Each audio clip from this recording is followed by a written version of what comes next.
오늘은 과거를 새롭게 편집하는 기도의 능력이라는 제목입니다. 시편 32편 1절에서 12절에 다윗이 본인의 허물의 사함을 받고 죄가 가려워진 자는 복이 있다라는 말씀으로 시작을 합니다. 다윗의 생애를 돌아볼 때 다윗과 같이 정말 조직적이고 그 죄악의 정말 발명적인 사람이 또 없었을 것이에요. 그러나 다윗은 궁극적으로 어떠한 인물로 지금 평가받고 있습니까? 그 모든 죄악이 가려짐을 받고 하나님 앞에서 하나님이 가장 귀하게 여기셨던 그의 마음에 합하였고 기름 부음을 받아서 이스라엘의 왕으로, 그리고 다시 오실 메시아를 또 다른 다윗 왕으로 이스라엘이 생각할 정도로, 그 정도로 유다의 모든 역사들을 이끌었던, 그 시작을 이끌었던 왕이라고 할 수가 있는 것입니다. 그의 삶에서 어떤 부분이 하나님 앞에 이렇게 인정이 되었길래 하나님께서는 그것을 통하여서 하나님이 놀랍게 사용하시는 왕으로 인치셨을까? 우리의 삶 가운데 우리가 하나님께 어떤 자세로, 어떠한 태도로 우리의 삶을 결정하냐가 그래서 가장 중요한 부분이라고 얘기할 수가 있습니다. 우리의 마음의 깊은 곳을 통달하시는 하나님, 사람에게 아무리 우리가 하나님께 믿음 좋은 것처럼 보이고 하나님께 아무리 믿음 생활 열심히 하는 것처럼 보인다고 할지라도 우리 마음이 어떠한가에 따라서 그것은 진실한 믿음이 될 수도 있고 진실치 않은 믿음이 될 수도 있습니다. 어떠한 것들을 우리는 신뢰해야 되는가? 이러한 것들을 다윗은 이야기하고 있습니다. 허물의 사함을 받고 자신의 죄가 가려진 자는 복이 있도다.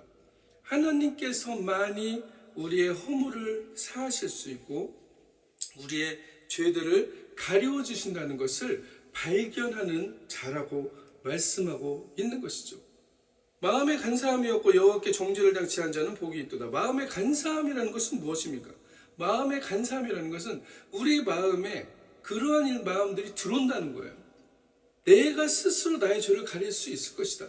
내가 마치 죄 없는 사람처럼 행동할 때 사람들이 그것을 통해서 나를 평가할 때, 아, 저 사람은 의인과 같은 사람이야. 저 사람은 정말 하나님 앞에 바르게 사는 사람이야 라고 그 평가의 기준을 가지고 그것을 얻고 싶어서 행하는 수많은 행동들이 우리 마음속에서 일어난다는 것을 말씀하고 있습니다. 우리의 마음이 어떠한 마음이에요? 하나님 앞에 진실로 우리의 모든 것을 통달하고 계시고 우리의 생각과 우리의 모든 행동을 알고 계신 하나님 앞에 우리가 하나님께서만이 우리의 죄악을 사할 수 있고 우리의 죄를 가리우실 수 있는 분이라는 그 자복하는 마음으로 나올 때만이 하나님께서는 우리를 어떤 사람으로 평가하십니까? 마음에 간사함이 없는 사람이다 라고 말하고 있다는 것이죠. 우리는 가끔씩 그렇기 때문에 허물이 없는 것처럼 착각을 하고 삽니다. 내가 완벽하게 이렇게 사람들에게 보였기 때문에 이제는 나는 신앙적으로 완벽한 사람이야. 신앙적으로 아주 좋은 사람이야. 믿음이 좋다. 뭐 이런 얘기 하잖아요. 믿음이 좋은 게 과연 있을까요? 믿음이 좋다라는 말은 어떠한 의미입니까? 하나님이 우리의 마음을 모든 것을 통찰하고 계시고 우리의 마음속의 생각을 아시는 하나님이 내 생각이 하나님 앞에 그대로 드러나는 것을 인정할 수 있는 마음, 가끔씩 그걸 잊어버린다니까. 잊어버립니다. 내가 허물이 없는 것처럼 행동하는 그 이유, 사람 앞에 내가 마치 당당한 것처럼 행동하는 그 이유, 그것은 바로 하나님께서 우리를 바라보고 계시다는 것.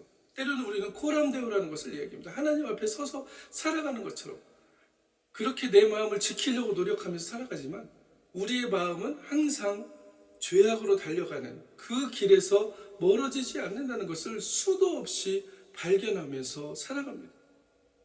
내가 죄 없다 하면 하나님께서 거짓말하는 자로 만드는 것이다 라고 말씀하셨던 그 성서의 말씀이 나를 무너뜨리는 말씀이 아니고 나를 죽이려는 말씀이 아니고 하나님을 향하여 그렇게 높아지려고 하고 하나님께서 우리를 통찰하고 계시고 우리의 생각을 모든 것을 주관하고 계시는 것을 인정하지 않으려는 그 자아를 깨라는 것을 말씀하고 있는 것입니다.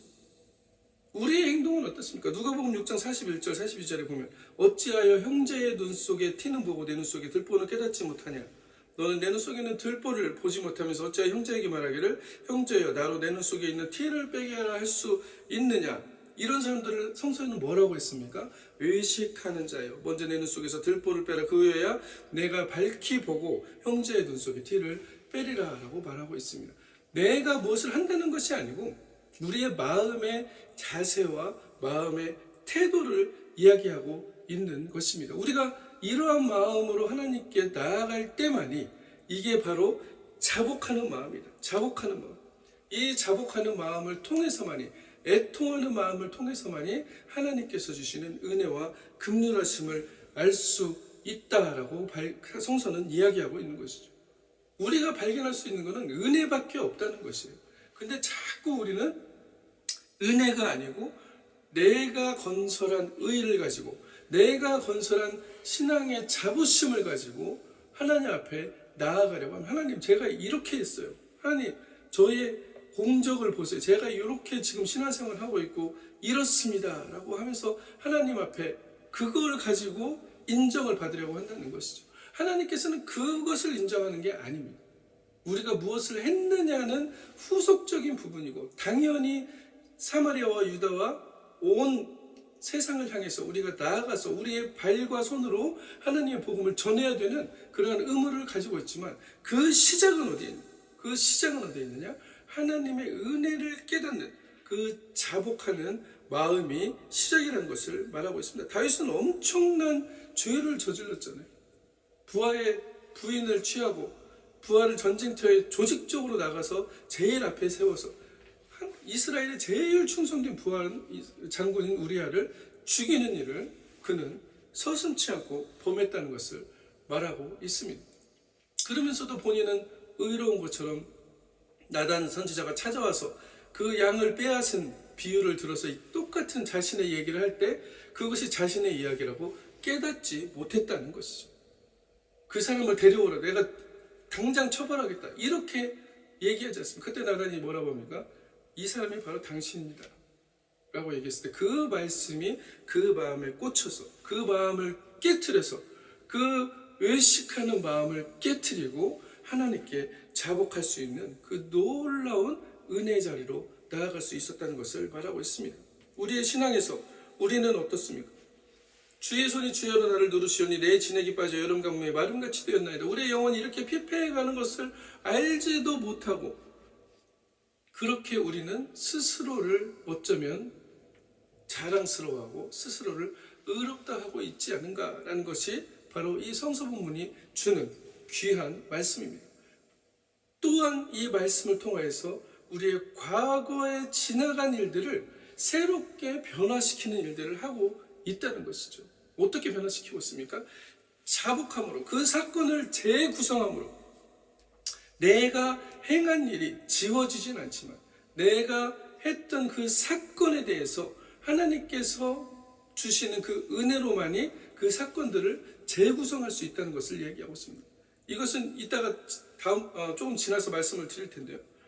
궁극적으로 내가 먼저 변할 때만이 이 과거를 오늘 제목처럼 과거를 편집할 수 있는 기도의 능력들이 우리에게 권세로 주어진 것을 사용할 수 있다는 것을 말하고 있는 것이죠.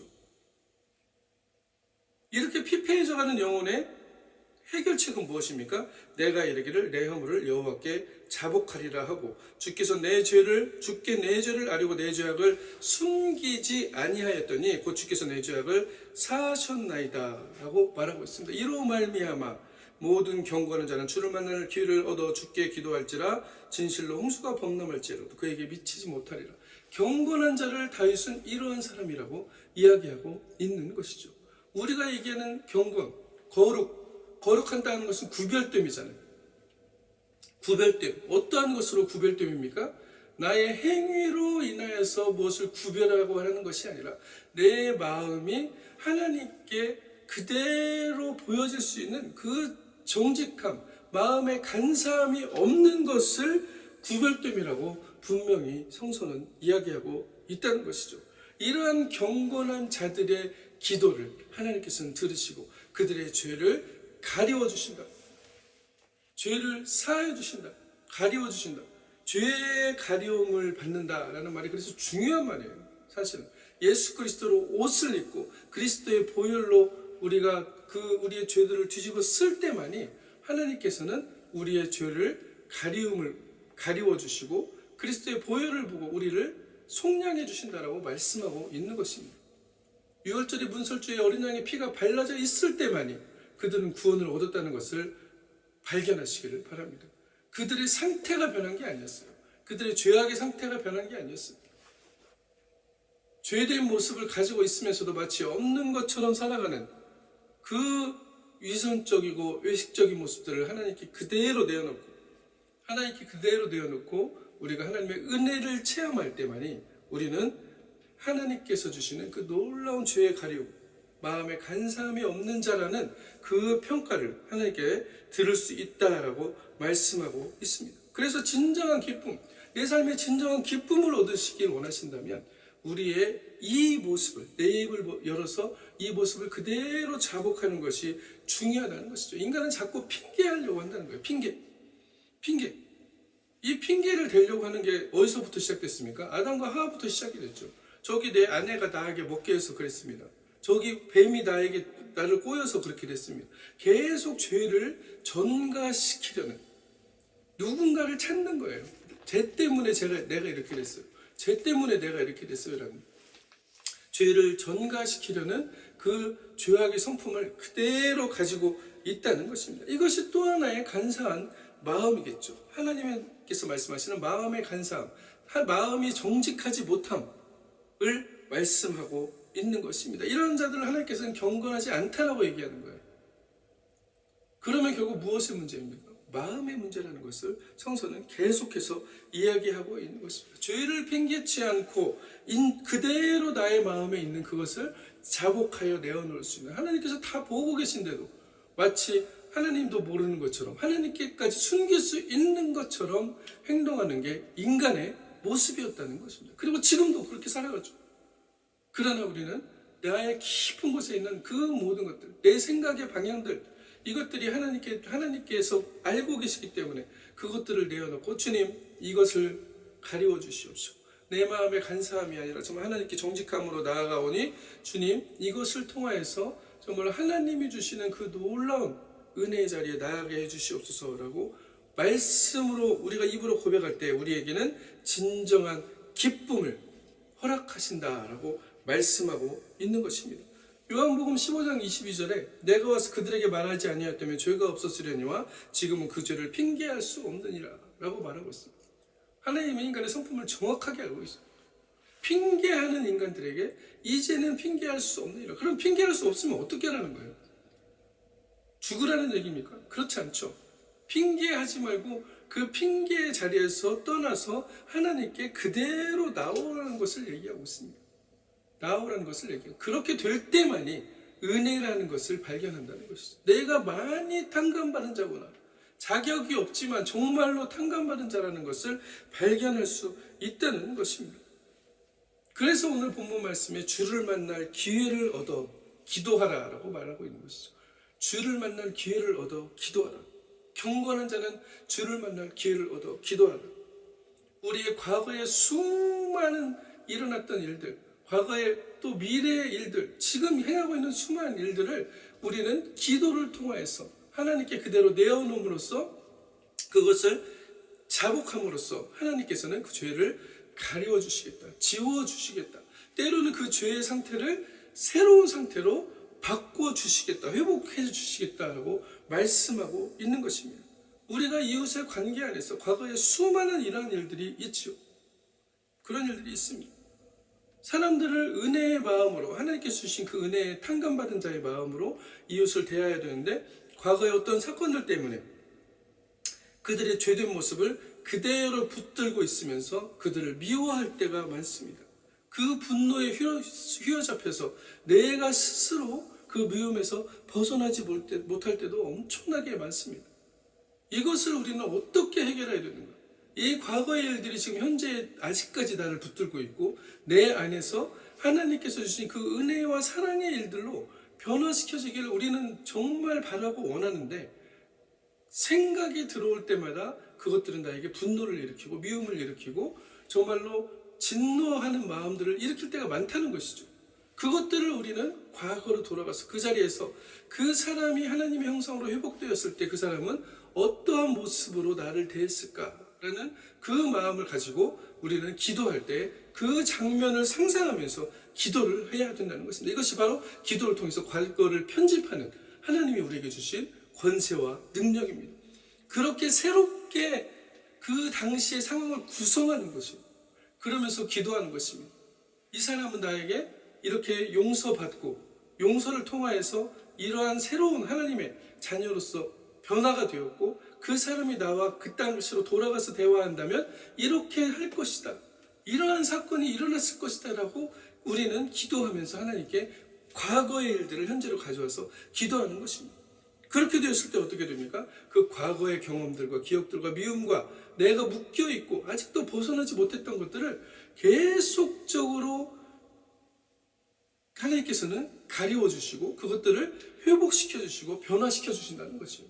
그래서 궁극적으로 지금 살아가고 있는 이 현실에서 그 사람이 나와 적대적인 관계에 있고 나의 원수가 되어 있고 서로 미워하고 보기도 싫어하고 만나기도 싫어하는 사람이 변화되어져 있다는 것을 발견하는 그런 놀라운 기적의 사건들을 우리는 체험할 수 있다는 것입니다. 과거는 지나간 일이 아니에요. 과거를 통해서 다윗은 억눌려 있었습니다. 영혼이 피폐해져 가고 있었습니다. 우리의 삶 가운데서 인간관계를 통해서 과거의 일들 때문에 수많은 과거의 일들이 해결되어지지 못함으로 얼마나 피폐한 삶들을 영혼이 피폐한 삶을 마치 그렇지 않은 것처럼 살지만 살아가고 있는지 우리는 발견하게 됩니다. 오늘 하나님께서는 우리에게 말씀하셨습니다. 주를 만날 때를 기회를 얻어서 이 지금이 그 기회라는 것을 말씀하는 것이죠. 기회를 얻어서 기도하라. 근데 무엇을 기도하라? 과거의 사건을 바꾸는 기도를 할 수 있다라고 말씀하고 있습니다. 요즘 언어로 얘기하면 죄를 편집하라, 과거를 편집하라, 마음을 재단하라. 우리의 마음을 새롭게 재단하고 나의 이웃의 그 당시에 만났던 그 미움의 대상이었던 이웃을 새롭게 우리가 구성하여서 하나님께 기도를 올려드릴 때 어떤 일들이 일어나냐? 내가 변화되고 그 사람이 변화되는 놀라운 일들이 현실에서 일어난다는 것을 하나님께서는 말씀하고 있는 것입니다. 다윗은 이 비밀을 알고 있는 사람이었던 것이죠. 하나님의 영이 주신 그 지혜를 가지고 과거의 일들을 소환하여서 그 일들을 변화시킴으로 인해서 그리고 그 변화시키는 기도를 올려드림으로 해서 하나님께서 과거와 현재와 미래 온 시간을 주관하시고 시간과 공간을 모든 것들을 주관하시는 하나님께서는 그것들을 새롭게 회복시켜 주시는 놀라운 기적의 역사를 우리의 현실에서 만들어 주신다는 것을 말씀하고 있는 것입니다. 악인에게는 많은 슬픔이 있으나 그래서 하나님께 이런 마음의 간사함 이런 것들을 열어놓지 못한 사람들에게는 많은 슬픔이 있겠습니까? 없겠습니까? 있을 수밖에 없죠. 본인은 행복하다고 하지만 속에는 그렇지 않다는 거예요.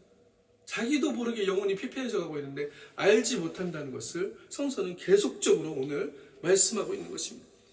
악인에게는 많은 슬픔이 있으나 여호와를 신뢰하는 자에게는 인자하심이 두르리로다. 여러분에게 오늘 그 권세를 주셨습니다. 과거로 돌아가서 미움을 편집하고 미워하는 나를 편집하고 잘 재단해서 잘